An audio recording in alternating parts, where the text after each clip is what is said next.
In the center of the Vatican, standing like a spear driven into the heart of Rome, there is a stone. It is ancient, red granite, one solid piece weighing more than 300 tons. Millions of people walk past it every year. They look at the basilica, they look at the fountains, they look for the Pope, but they rarely look at the stone. They don't know that this stone has eyes. 2,000 years ago, this wasn't a church, it was a circus, the circus of Nero, and the air didn't smell of incense. It smelled of blood, it smelled of burning pitch and fear. This stone, this obelisk, stood in the center of that madness, and in the shadow of this very stone, an old man was being led to his death. He wasn't a king, he wasn't a general, he was a fisherman, a man with calloused hands, a rough accent, and a broken past. His name was Simon, but the world would come to know him as Peter, the Rock, and this is his story.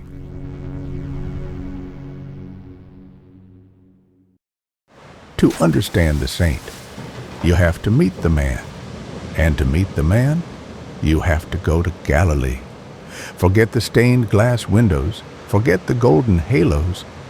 If you want to find Peter, you have to look for him in the dark. Imagine the smell, rotting fish, fermenting salt, the sharp, stinging tang of the sea. Peter lived in Capernaum, a town built of black volcanic rock that soaked up the summer heat like an oven. He wasn't a peasant with a stick and a string. History tells us he owned his own boat, 23 feet of heavy wood, built to haul a ton of fish. And he worked in the vast machinery of the Roman Empire. That means taxes, tolls, customs agents. The locals, they didn't call it a lake. They called it the abyss. You see, the Sea of Galilee sits 700 feet below sea level. It is a bowl that catches the wind. Cool air from the mountains rushes down, colliding with the warm air of the water, creating storms that explode out of nowhere. Violent chaos. And every night, while the rest of the world slept, Peter sailed out, right over the mouth of that abyss. He was a man of action, restless, strong, maybe a little dangerous. The Gospel of Mark, which historians believe is actually Peter's own memoir, uses one word more than any other. Immediately. Immediately he went. Immediately he saw. Immediately he acted. Peter didn't wait. He didn't ponder. He moved. He was a man looking for action. Or maybe he was a man looking for a captain.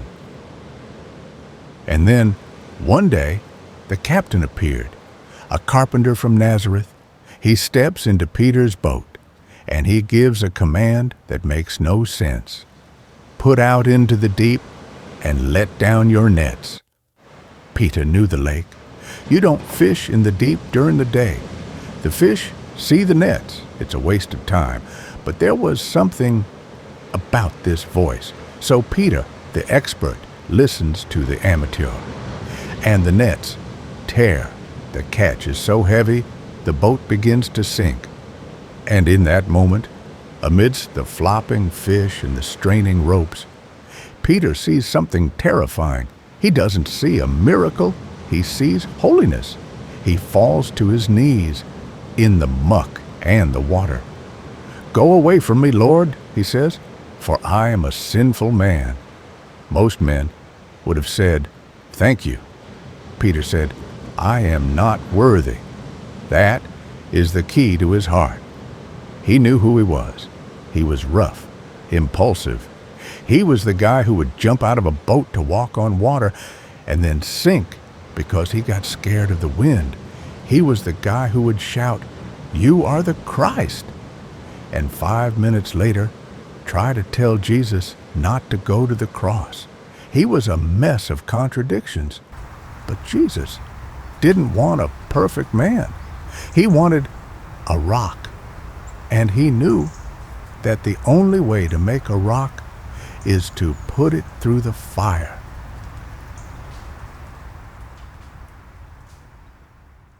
Peter didn't walk this road alone. He shared a house in Capernaum with his brother. Andrew was a seeker.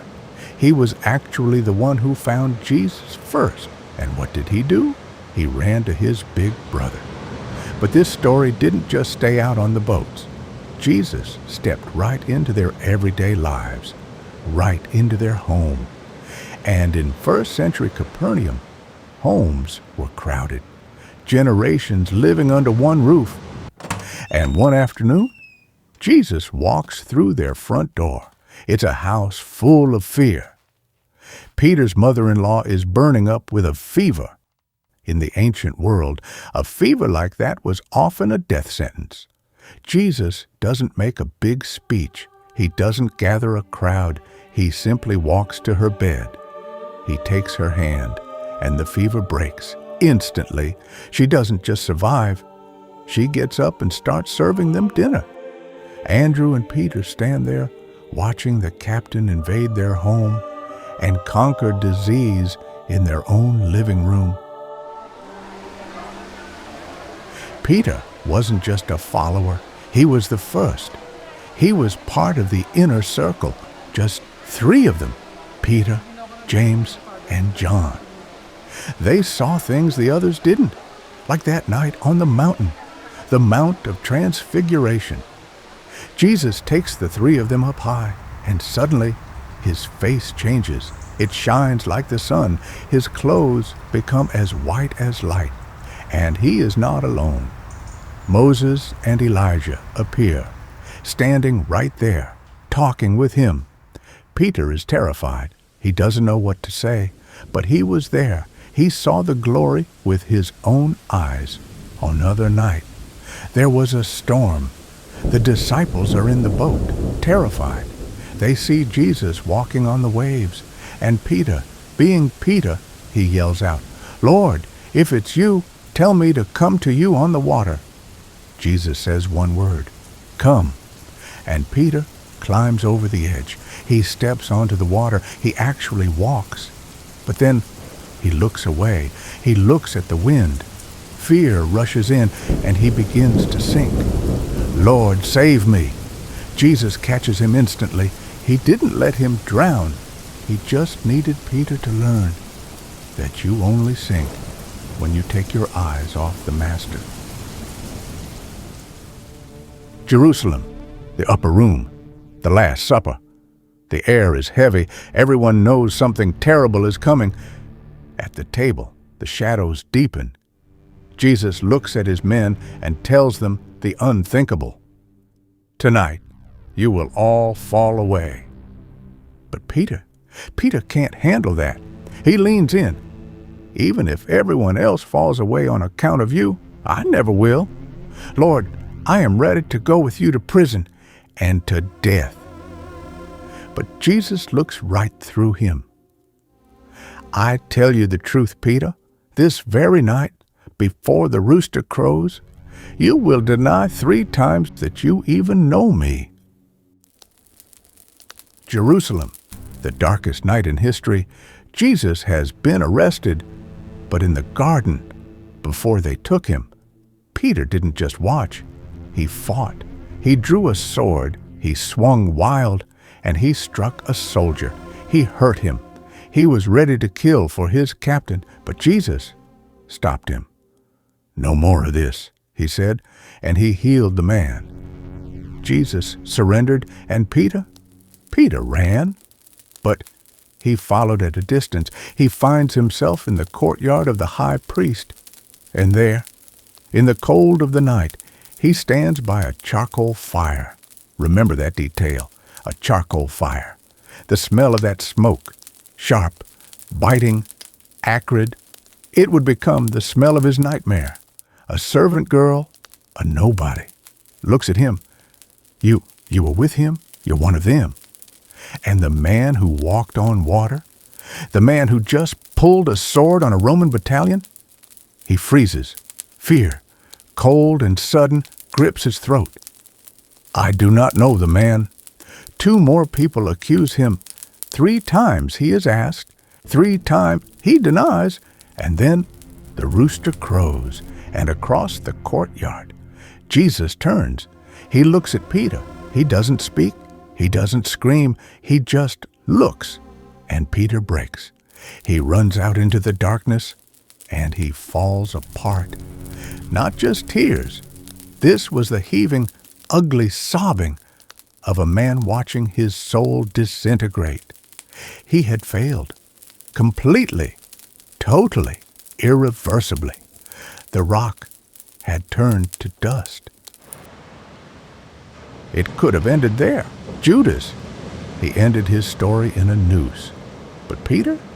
Peter went home. Back to Galilee. Back to the boats.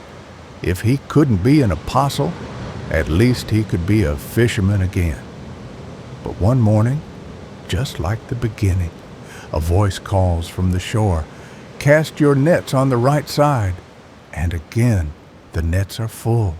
John, the perceptive one, whispers, "It is the Lord." And Peter doesn't wait for the boat. He doesn't row. He wraps his coat around him, and he dives into the water. He swims to shore, dragging the heavy wet coat, lungs burning, heart pounding. And what does he find on the beach?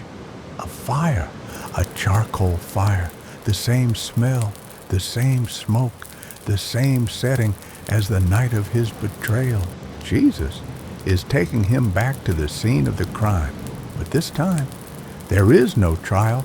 There is only breakfast and a question. "Simon, son of John, do you love me?" Peter answers, "Yes, Lord, you know that I love you." Jesus asks him a second time, "Simon, do you love me?" "Yes, Lord, you know that I love you." And then a third time, "Simon, do you love me?" And Peter is grieved. He realizes one question for every denial. "Lord, you know all things. You know my heart. You know I love you." And Jesus says, "Feed my sheep." He didn't need Peter's perfection. He needed Peter's honesty. He took the broken pieces of that fisherman, and he glued them back together with grace. And that is what made him unbreakable.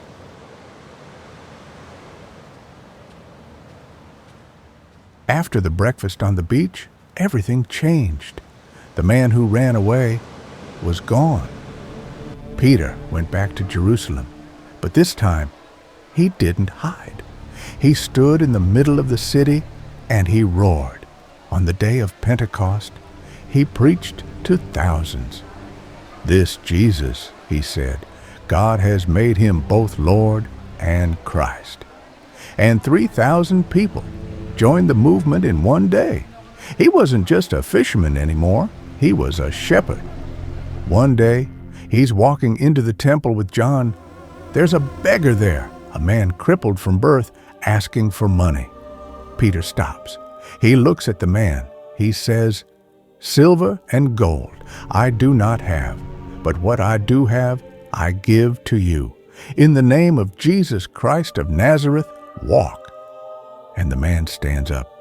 The ankles that had never worked snapped into place. Peter became so filled with this power that people filled the streets just to get near him. They brought their sick, and Peter healed them. He was fearless. When the religious leaders arrested him and whipped him and told him to stop speaking the name of Jesus, Peter simply replied, "We must obey God rather than men." The fisherman had become a lion.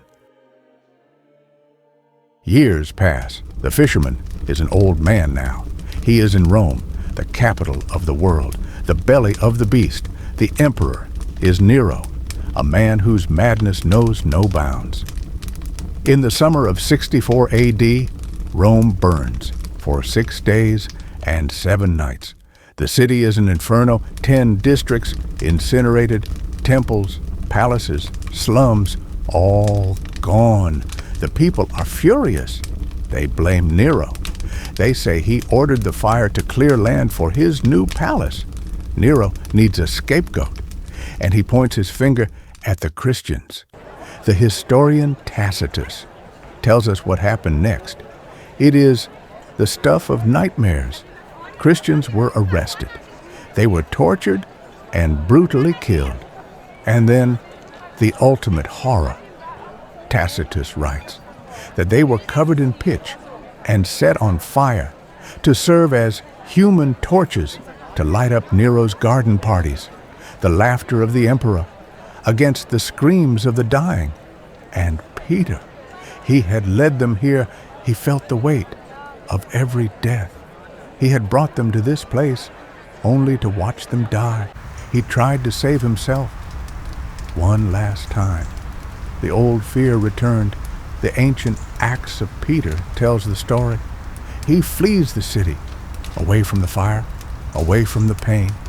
And then he sees a figure walking toward Rome. It is Jesus. Peter falls to his knees. "Lord, where are you going?" And Jesus looks at him with eyes full of sorrow and love. "I am going to Rome to be crucified again." And that was it. The fear broke. Peter stood up. He turned his back on safety, and he walked voluntarily back into the fire. They threw him in the Mamertine prison, a hole in the ground, a dungeon that was once a cistern for water, cold, damp, dark. And finally, the day came. They marched him to the Vatican Hill, to the circus of Nero, under the shadow of that ancient stone. The soldiers prepared the cross, but Peter, the man who once denied his Lord, now makes a request. "I am not worthy," he says. "I am not worthy to die as my master died." He asks them to turn the cross upside down, inverted, head toward the earth, feet toward heaven. Physically, the pain is unimaginable, but spiritually, it was a victory. As the world turned upside down, Peter finally saw things right side up. The fisherman was finally a rock. Nero is dead. His golden house is buried under the earth. His empire is dust. But the fisherman, he is still here. Beneath the massive altar of St. Peter's Basilica, deep in the quiet dark of the earth, lie the bones of the man who said yes. Peter, the man who failed, the man who ran, the man who wept, and the man who came back. His life is a message to us all. It tells us that falling down doesn't mean you're out. It just means you're ready to be picked up. A single spark ignites the endless night.